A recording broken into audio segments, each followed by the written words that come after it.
Welcome to the Diary of a Manager, your go-to resource for actionable managing tips, insights on management concepts, and effective ways on how to manage yourself. With your host, Brunello. And now, here's the show. Today is a very special episode. We are going to be talking to a business owner. So not managing a team, but managing a business.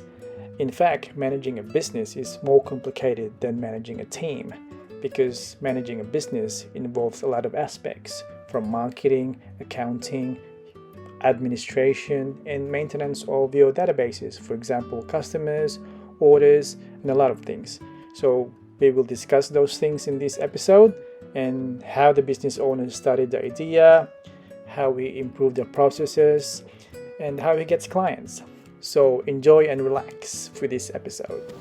Hello, good evening, Red. Today's episode is actually a very special one because the previous episodes were interviews with managers managing a team, but obviously this podcast is not just about managing teams, it's also managing the work, managing clients, and managing, in your case, managing a business, because it's actually more complicated for me. For me, it is complicated to manage a business rather than actually managing a team, because you're pretty much doing your own. You're doing everything on your own. So I think before we go on further, you can just introduce yourself, or you can mention the business if you want. Yeah. And the industry. My name is Rhett, and I am in the wedding ring industry. Specifically on the men's side of it, where I retail and manufacture. Yeah. Yeah. Yep. And how long have you been in the industry? That has been, depending on when we count the start, it's about 15 years. 15 years. Yeah. So you've accumulated a lot of experience, knowledge in terms of how to make good quality rings, and obviously you built your clientele base and word of mouth, I assume, that's probably how you grown your business, right? You did your own marketing or just word of mouth? Yeah, it was. I used to do advertising when I first started, but mostly it's been taken over by just SEO, like natural search results on Google, and word of mouth. Obviously, when there's someone has a wedding, they have a lot of their friends there, they're in the same age group, so they'll be like, where did you get your ring? And there's a lot of word of mouth that comes about that way. Problem is, there's no repeat customers in what I do, so I have to always acquire new customers. Because of the nature of the events. Yeah, exactly. So, it's just constant new clients. Because not everyone have weddings every year, so. Yep. There's been a few that have come back, but come back. Interesting. All right, I'm not going to ask you about those, but that's okay. Do you think that at the early stage of a business, you would do a lot of marketing first yourself, and not depend a lot on word of mouth? And like, what's the ratio normally when you? Because I assume that starting a business would be a lot of marketing and promotion yourself, doing your own SEO. Yeah, I would say that's probably a lot harder now than it was when I started. Google AdWords and all that was not as big and complicated as it is now. Yeah, it's a really competitive space depending on your field as well. So, you might, I probably need to get back into that to some extent. Okay. I'm sort of thinking about it, but it's, you have to start with quite a high budget and probably expect to lose most of it just to get those first few clients. Yeah. And then once you get that first sale, it does give you a bit of a boost. This is actually something people want. Something's working, Yeah. Then you have to go down all the optimization route, which is, and very then, complicated now. Yeah, because I suppose you had to do it yourself. You have to learn it yourself when you were starting out. Yep. And because learning that skill is not easy, right? Rather than paying someone to do it. Yeah. But it's probably a very valuable skill to have. Even if you are paying someone to do it, you really want to understand what they what they're doing. Yeah. So without doing it yourself, you're just going by what they say. I get marketing calls all the time from companies that want to offer marketing to me, generally Google AdWords and Meta ads as well, so Instagram and Facebook. Facebook ads. Yeah, that seems to be the primary route these days. SEO is a whole different thing, that takes years and years. Like, there's no quick way to build that. Yeah, and a lot of factors are taken into account there: the age of the business, the age of the website, reviews from clients, your target audience. Yeah, and all other sites that link to you and all that standard SEO stuff. Yeah. Would you say that Google ads would be still as effective now compared to other forms of ads? Yeah. Yeah. Definitely. Yeah. Instead of social media ads. Well, there's definitely a space for that as well. I don't have much experience in the social media advertising, but like maybe a few years ago, Instagram, you could get new followers just by posting and tags and hashtags and stuff like that. Yeah. Now, you don't get any of that. You have to pay for your ad to be seen, for just your business, your post to be seen. Like, you used to be able to tag it with like wedding ring, and people would search wedding ring, it would come up, but it doesn't work like that anymore. It's you really have to pay just to get anything seen. Yeah. Okay. But the companies that offer marketing as well, they will start at about $1,000 a month, and that's not including any advertising cost. Right. So that's just for them to manage the campaign. It's like, okay. And then you might have to spend $100 a day just to actual ads. Build up some data that you can then optimize to actually make conversions over time. Yeah. So would you say that you don't do active ads these days? No, I haven't done ads for many years. So it's all based currently at like word of mouth? Word of mouth and Google search. Yeah, that would be the primary. Yeah, it's pretty much 50-50 on that. Yeah. Do you think that if you increase your efforts in ads and promotion, the sales will increase? Yes. Yes. Yep, for sure. And there's so you just have to allocate time and budget on that one. Yeah.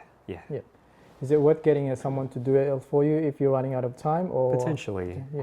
But also, given I make everything, my time is somewhat limited. In, the amount of rings I can make. Exactly. And not be completely worn out, which I already am getting to that stage. Yeah. So, I had a marketing call from another company recently, and they did give me some, indication, ideas and different ways to look at it. They talk about doubling your revenue and all this stuff, but that's doubling my work as well. Exactly. So whether I want to do that, whether I feel capable of doing that at the moment, it's something I'm thinking about. So I would rather do it myself though, rather than pay someone. And just go through that learning process, and there's a lot of back-end stuff you have to deal with as well, like because you're very tracking. Knowledgeable in this area anyway, so it's kind of my background. So I think for you, if you outsource this, it's more of the time factor rather than anything else. Yeah, pretty much. Yeah. And saying about that, how do you even manage, like, for me to imagine for you to do everything? For example, let's just start with clients. How do you manage clients? How do you get them? Well, how many clients do you allocate per day or per week? Yeah. How often do you see them in a week? I see clients, new clients, Friday, Saturday, and Sunday. Okay. Primarily. So weekends are the main days because that's when couples have the time to actually come together and discuss it. Weekdays are not really viable for that. So it's usually like evening on a Friday or Saturday, Sunday.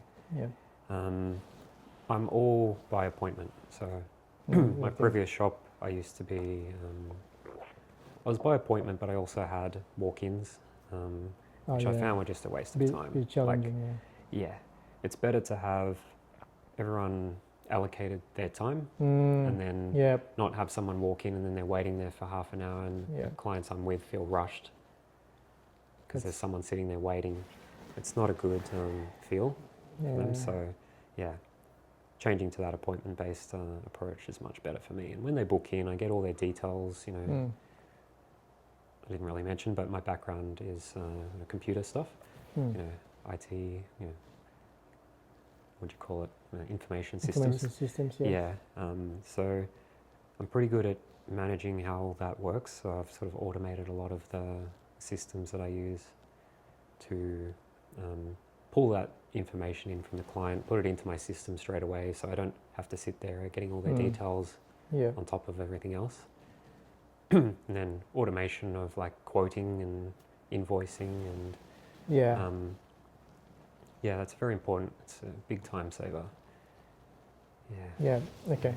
So you're seeing them clients on the weekends and do the work. So you do the work, I assume, during the week most days? Correct. Yeah. And then is that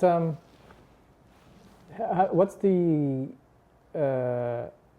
like, is there a season for example, you know, first 3 months of the year you get more clients?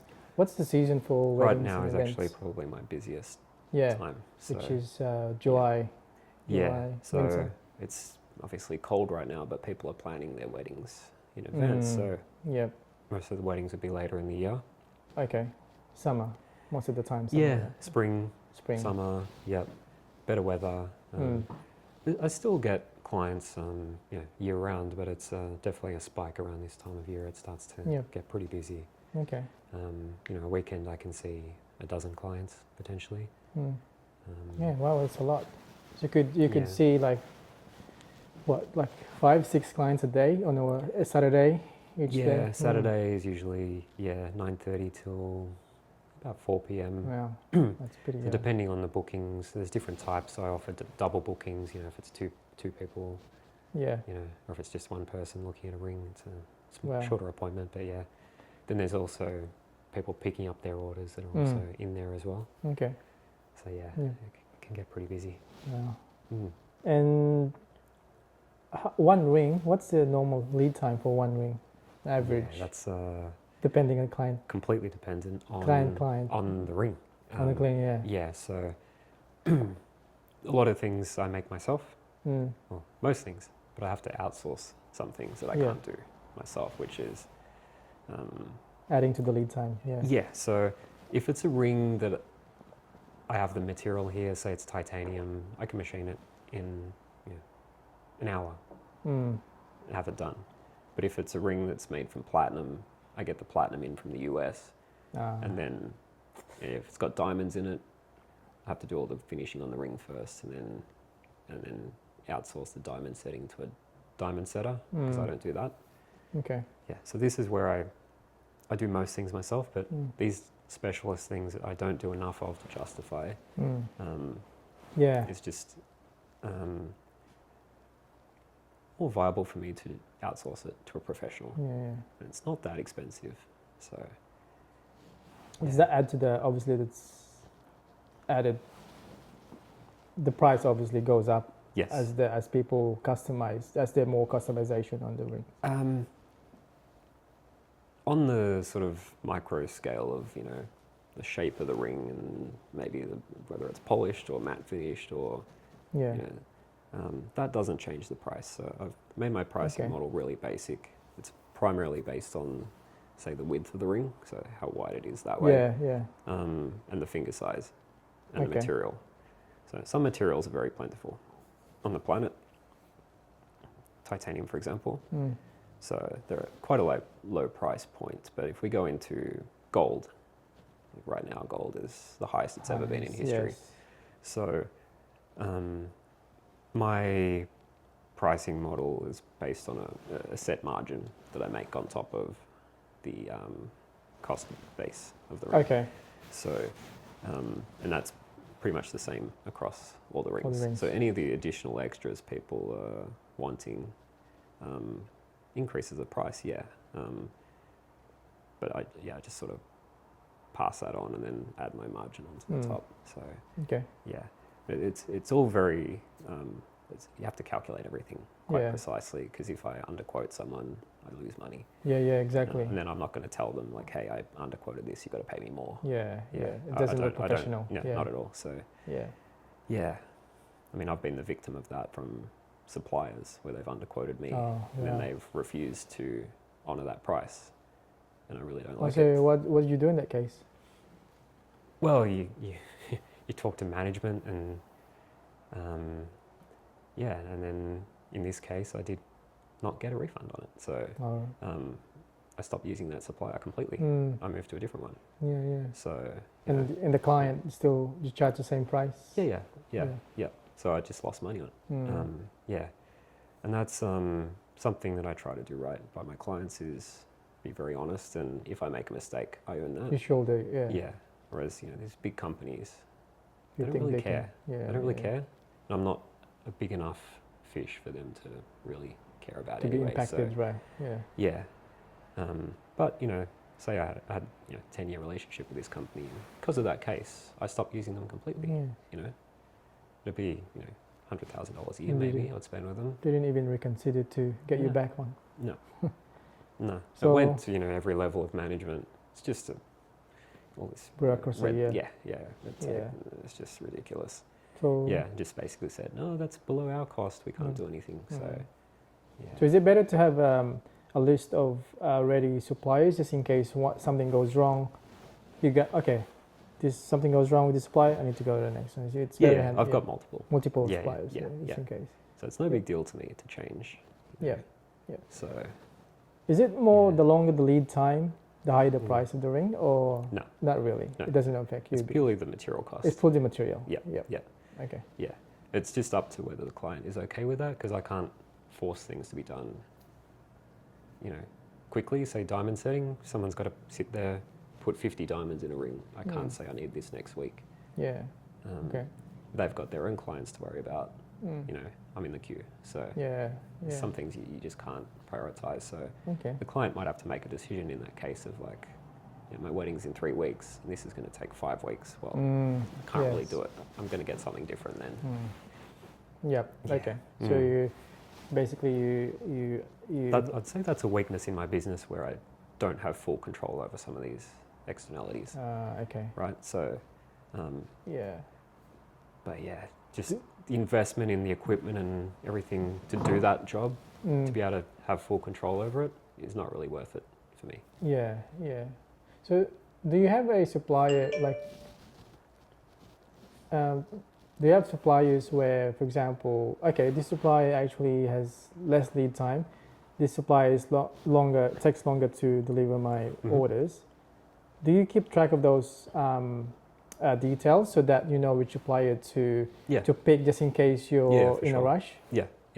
Okay. So there's definitely suppliers that I can push things through quicker. They do charge more because they usually be Australian based. Some things, as I said, like I get the metal from America sometimes. That takes time. So I can get it from Australia, but it might cost me 20% more. Yeah. So in those cases, I still charge the standard price for the client, but I just lose a bit of money on that one, where I have to get it done urgently locally instead of waiting from the US, for example. So it's just one of those things that I don't want to sit there with the client and say, you need this in a week, it's going to cost you 20% more. I don't want to do that. Even though it's kind of their fault, they left it really close to the wedding date. I just take it as I don't make as much money on that ring. It's fine. Have you ever refused a client because there's not enough time, or the requirements are too much? Yeah, definitely. I mean, there's times where I have to refuse and say, what you want, I can't get this done in a week.